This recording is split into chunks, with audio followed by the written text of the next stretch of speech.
여러분 그 사실을 아십니까? 제가 사는 경상도에서는 구청에서 쇼핑몰 회원카드를 발급해 줍니다. 모르셨어요? 이 동네는 안 해줍니까? 영파인 동네인데요. 제가 이신희 목사님과 서울에서 공부하고 13년을 이제 서울 살다가 고향에 내려오니까 쇼핑몰에 회원카드를 이제 만들려고 1층 안내 데스크에 갔습니다. 회원카드를 만들려고 하는데요. 그러니까 그분이 구청으로 가세요 그러는 거예요. 예, 구청이요? 네, 고객님, 구청으로 가세요. 제가 순간 멘붕이 왔습니다.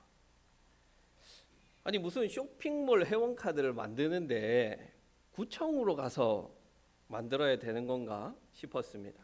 제가 공부한다고 이제 서울 갔다가 오니까 야, 이 경상도가 이렇게 많이 바뀌었나 그런 생각이 들었습니다. 그런데 도저히 이 구청에 가서 쇼핑몰 회원카드를 만든다는 게 상상이 되지 않아서 마지막으로 한 번 더 물어봤습니다. 그러니까 회원카드를 만들려면 구청으로 가라는 말씀이시죠?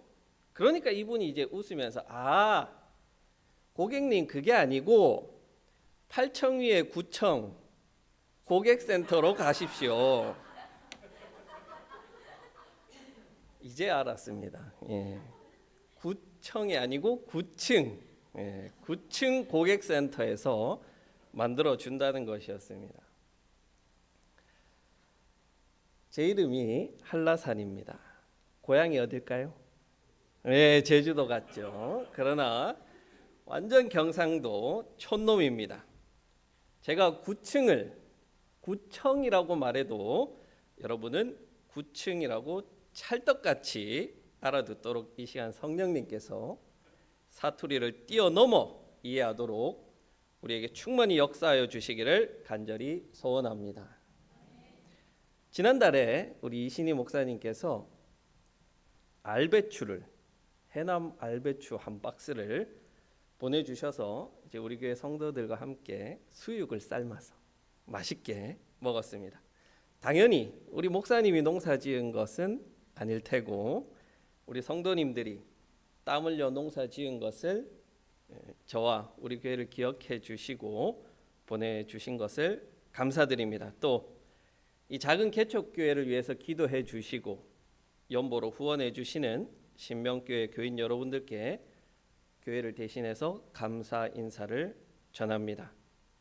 덕분에 부족함 없이 우리 교회가 잘 성장해 나가고 있으니 계속해서 기도해 주시기를 부탁드립니다.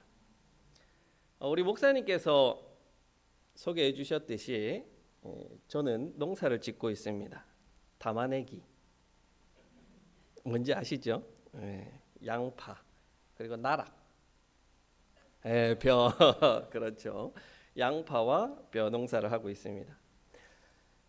제가 있는 이 김천 지역은 양파를 논에 심습니다.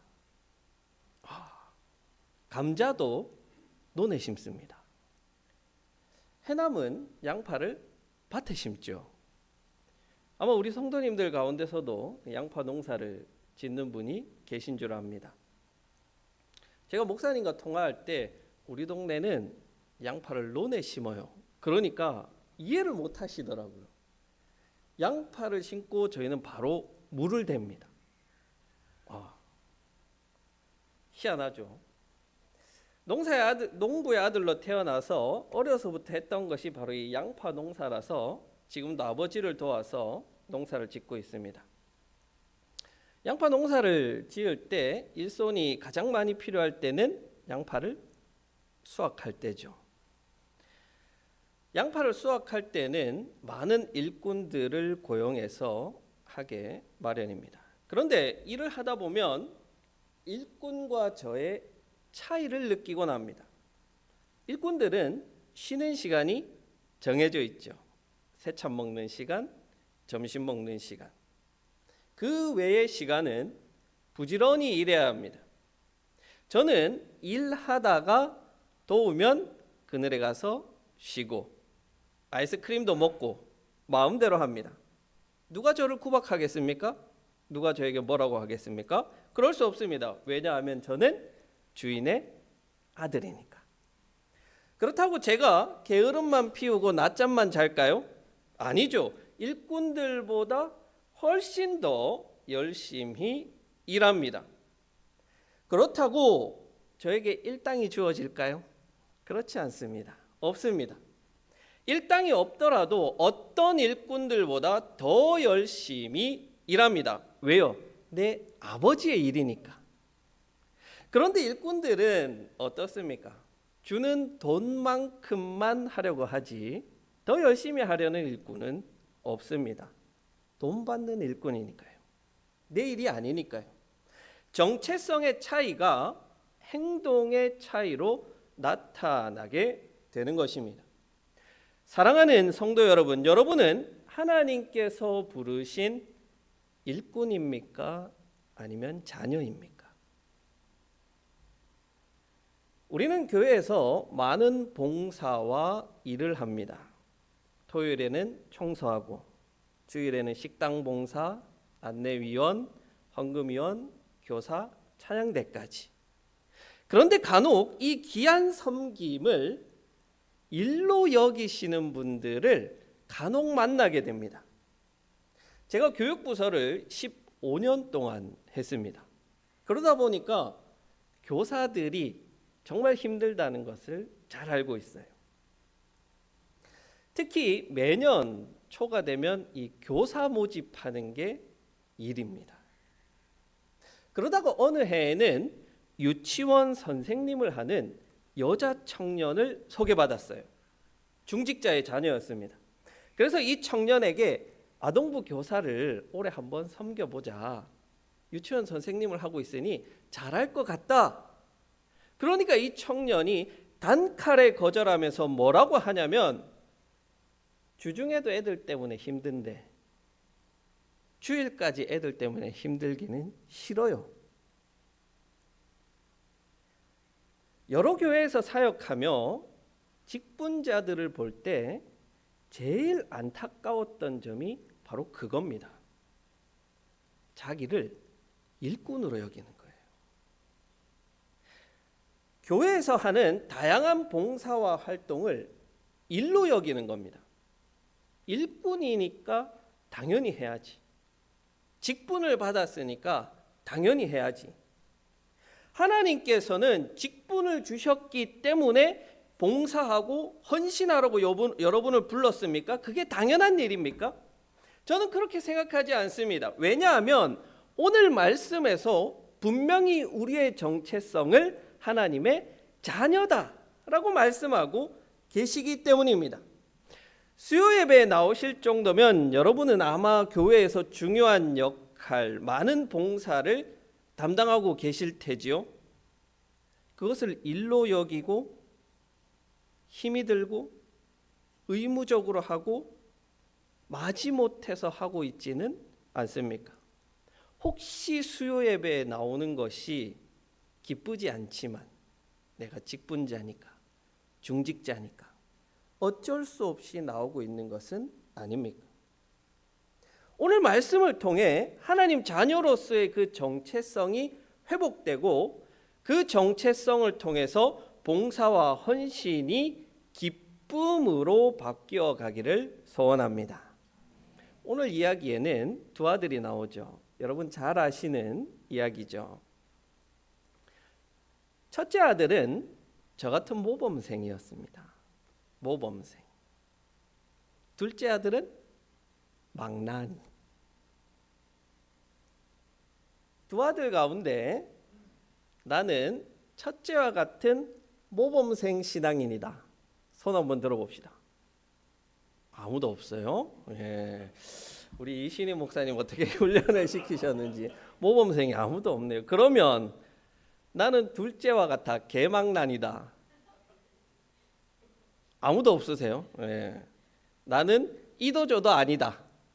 그것도 아닙니까?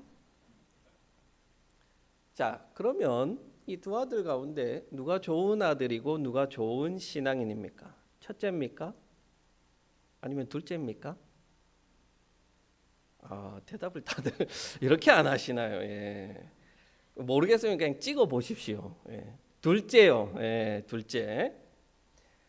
성경은요, 이 두 아들 모두 다 틀렸다고 이야기합니다. 둘째 아들이 말합니다. 아버지, 나 여기 해남 촌동네 살기 싫습니다. 나 서울로 갈랍니다. 유산을 주십시오. 아버지는 기가 막히지만 살림을 두 아들에게 나누어 줍니다. 그러자 둘째는 땅을 다 팔아서 돈으로 만들어서 서울로 갑니다. 그런데 서울로 가면 어떻게 돼요? 눈 뜨고 고배였죠. 다 탕진해 버렸어요. 이제 굶어 죽게 생겨서 아버지에게 돌아가겠다고 다짐합니다. 그리고 돌아와서 아버지에게 이렇게 말합니다. 19절입니다. 아버지, 내가 하늘과 아버지께 죄를 지었사오니 지금부터는 아버지의 아들이라 일컬음을 감당하지 못하겠나이다. 둘째는 자기를 아들이 아니라 일꾼의 하나, 종의 하나처럼 여겨달라고 말합니다. 자기가 생각해도 참 기가 막힌 죄를 지은 거예요. 도저히 아들이라 불릴 자격이 없다는 생각을 했습니다. 맞죠? 이놈은 아버지가 죽지도 않았는데 유산을 내놓으라고 해서 그 돈 가지고 잘 돼도 모자랄 판에 전답을 다 탕진하고 와서는 나는 종과 같습니다. 종과 같이 취급해 주십시오. 다행히 이놈은 염치는 있네요. 여러분들도 그런 염치만 있으면 됩니다. 그런데 아버지가 이 아들에게 뭐라고 이야기하냐면 24절입니다. 내 아들은 죽었다가 다시 살아났으며 내가 잃었다가 다시 얻었다. 아버지는 그래 이놈아, 네가 탕진한 그 재산이 얼마나 많은데 그거 다 갚을 때까지 너는 종처럼 일해라, 일꾼처럼 일해라, 그리고 다 갚아라, 이렇게 말하지 아니하시고 너는 내 아들이다. 제일 좋은 옷을 입히고 가락지를 끼우고 발에 신을 신겨 주어서 너는 내 아들이라는 그 신분을 확실히 알려주십니다. 둘째 아들은 스스로 자녀의 자격을 포기하고 일꾼이 되겠다고 했지만 아버지는 아니, 너는 내 아들이야, 분명히 하십니다. 더 심각한 아들은 첫째 아들입니다. 첫째 아들이 지금 화가 많이 났습니다. 29절과 30절 말씀을 우리 같이 한번 읽어 봅시다. 29절과 30절 말씀입니다. 같이 읽겠습니다. 시작. 아버지께 대답하여 이르되 내가 여러의 아버지를 섬겨 명을 어김없이 내게는 염소 새끼라도 주어 나와 내 벗으로 즐기게 하신 일이 없더니 아버지의 살림을 창녀들과 함께 삼켜버린 이 아들이 돌아오매 이를 위하여 살진 송아지를 잡으셨나이다. 아멘. 지금 이 아들이 화가 얼마나 많이 났냐면 자기 동생을 뭐라고 불러요? 뭐라고 부릅니까? 성경에서는 이 아들이라고 그러죠. 이 아들. 그런데 이 아들을 원어로 보면 she라는 단어가 있어요. she. 헬라어 she는 당신이에요. 이 당신이라는 표현이 우리 성경 번역에서는 빠졌습니다. 원어대로 하면 당신의 아들이에요. 당신의 아들. 내 동생이 아니고 당신의 아들. 동생을 자기 혈육으로 여기지 않는 거죠. 괘씸하다는 거예요. 그러면서 하는 말이 나는 여러 해 동안 아버지를 섬기면서 열심히 일했는데 염소 새끼 하나 잡아주지 않았습니다. 소리칩니다. 여기에 문제가 하나 있어요.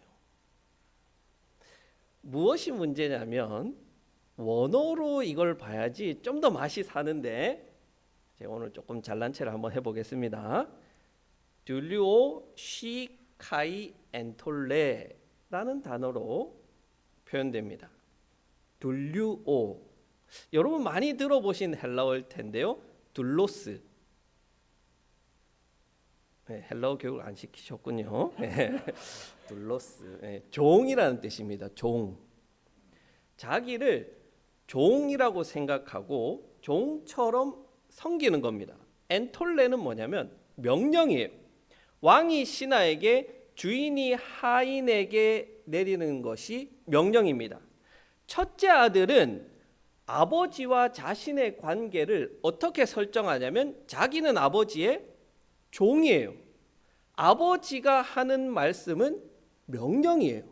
자기는 그 명령을 받아 수행하는 일꾼이라고 생각하는 겁니다. 첫째 아들은 모범생인 줄 알았어요. 아버지 곁에만 있었으니까요. 그런데 아버지와 자신의 관계를 아버지와 자녀가 아니라 주인과 종, 주인과 일꾼의 관계로 여기며 지금까지 살아온 것입니다. 아버지의 말을 주인의 명령으로 여기고 나는 아버지의 둘로쓰이고 종입니다. 아버지가 뭐라고 말씀하시냐면 31절입니다. 예, 너는 항상 나와 함께 있으니 내 것이 다 내 것이로되. 여러분 이게 얼마나 놀라운 말이냐면 아버지의 모든 것이 아들의 것이라는 표현입니다. 선포입니다.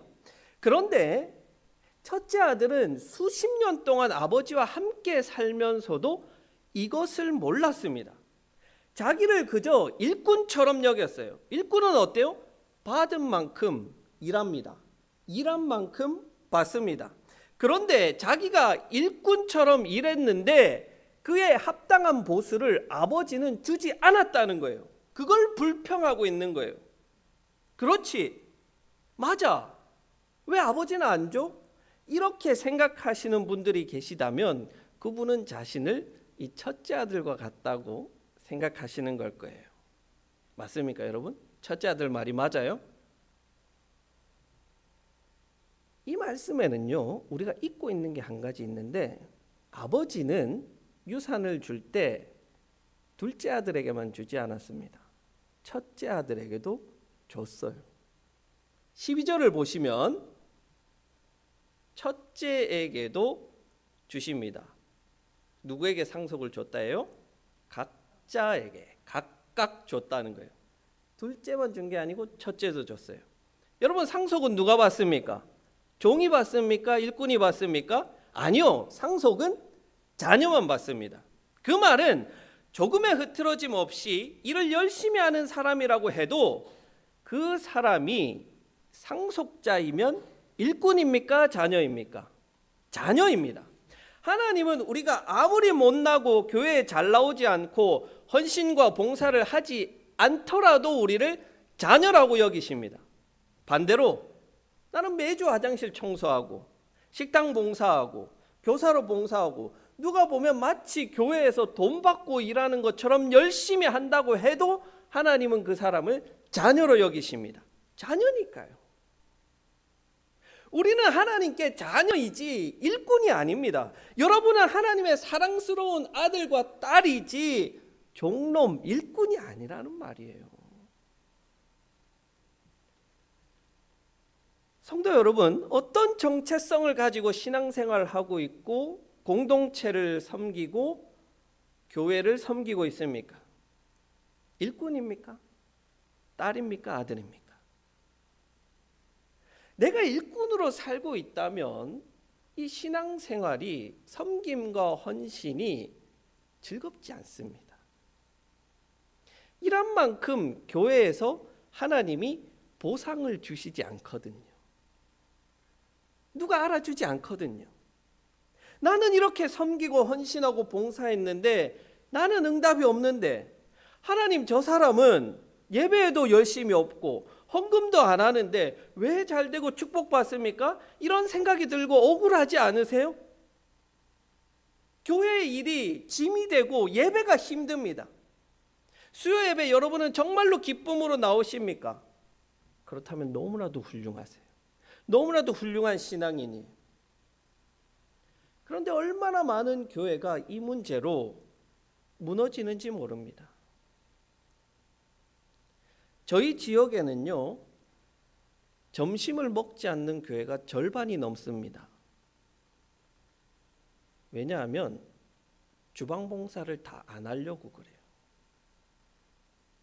제일 빚도 없고 알아주는 데가 없는 곳이 주방 봉사 아니에요?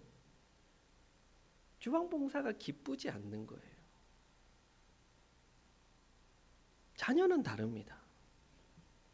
자녀는 아버지의 일이 내 일입니다.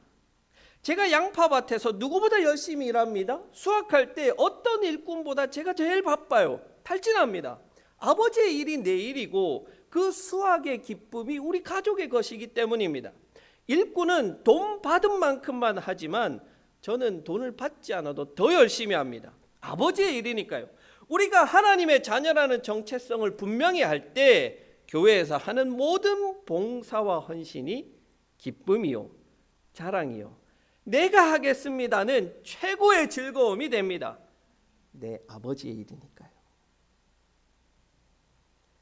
요한복음 1장 12절 암송하시는 분들 계시겠죠? 영접하는 자, 곧 그 이름을 믿는 자들에게는 하나님의 자녀가 되는 권세를 주셨으니. 하나님은 우리를 부려먹으려고 부르지 않으셨어요. 우리는 일꾼이 아닙니다. 하나님의 기업을 상속으로, 유산으로 주시려고, 좋은 것을 주시려고 우리를 자녀로 부르셨습니다. 이게 복이에요. 이게 복음이에요. 이것보다 기쁜 소식이 어디 있습니까? 그런데 왜 자신을 일꾼으로 여깁니까? 존경하는 장로님들, 권사님들, 집사님들, 직분자들이, 먼저 된 자들이 자기를 자녀로 여기고 기쁨으로 헌신해야지 우리 믿음의 후배들이 배웁니다. 다음 세대들이 따라합니다. 여기 훌륭한 우리 믿음의 선배들이 모범을 보여주시기 부탁드립니다. 이제 양파 캐는 날이 되었습니다. 누가 기쁨으로 열심히 양파를 캤을까요? 돌아온 둘째 아들입니다.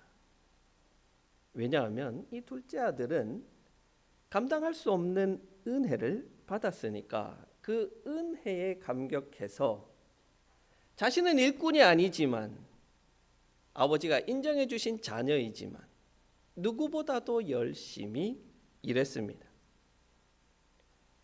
우리는 자녀입니다. 그러나 자녀되게 하신 은혜를 잊지 말아야 합니다. 그 은혜가 우리를 일꾼보다 더 열심히 주님을 섬기게 만드는 동력이 되게 해야 합니다. 첫째 아들처럼 억지로 의무감으로 섬기는 것이 아니라 둘째 아들처럼 은혜에 감격하여 기쁨으로 섬기는 것입니다. 이 시간 우리 같이 한번 고백합시다. 나는 일꾼이 아니라 자녀로 살겠습니다. 의무가 아니라 기쁨으로 섬기겠습니다. 억지가 아니라 감사함으로 헌신하겠습니다. 이 정체성을 가지고 살아간다면 여러분의 예배가 달라질 것입니다. 여러분의 헌신과 봉사가 달라질 것입니다. 우리 사랑하는 신명교회 성도 여러분, 오늘 말씀을 통해 다시 여러분 모두가 하나님의 아들과 딸이라는 정체성을 분명히 회복하시기를 바랍니다. 우리는 하나님께서 은혜로 자녀 삼아 주셨습니다. 그 은혜를 날마다 기억하고 감격하여 누구보다 열심히 기쁨으로 감사함으로 하나님과 공동체를 섬기는 우리 모두가 되기를 주님의 이름으로 축원합니다. 기도하겠습니다.